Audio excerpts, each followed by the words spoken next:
Hello दोस्तों, welcome to my channel. दोस्तों, अपनी इस वीडियो को स्टार्ट करने से पहले मैं नए आने वाले यूज़र से ये रिक्वेस्ट करूंगी कि वो हमारे चैनल को सब्सक्राइब करके जल्दी से बेल आइकन के बटन को प्रेस कर दें।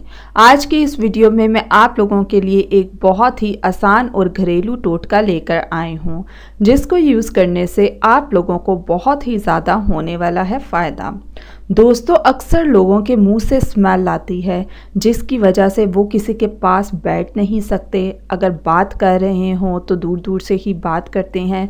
तो दोस्तों, आज का मेरा ये टोटका स्पेशली उन लोगों के लिए है जिनके मुंह से बदबू आती है।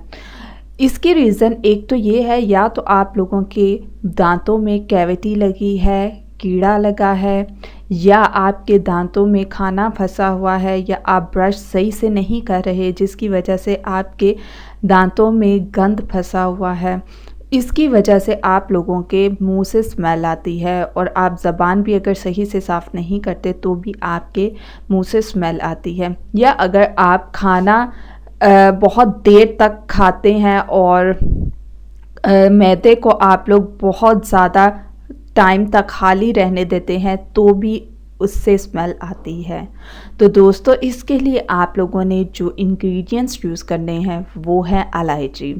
आपको चाहिए कि जब भी आपका ये इशू हो तो आप इलायची खा लिया करें, आपके मुंह से स्मेल नहीं आएगी। और अगर दांतों में कैविटी लगी है, कीड़ा है या खाना फंसा हुआ है तो सही तरह से ब्रश करें। और अगर इसके बावजूद भी नहीं जाती है आपके दांतों से ये सारी चीज़ें, तो आपको चाहिए कि आप डॉक्टर को एक दफ़ा ज़रूर दांत दिखाएं। तो दोस्तों, ये थी आज के हमारे बेनिफिट्स और टिप्स। और मज़ीद वीडियोस के लिए हमारे चैनल को सब्सक्राइब करके आप लोग जल्दी से बेल आइकन के बटन को प्रेस कर दें।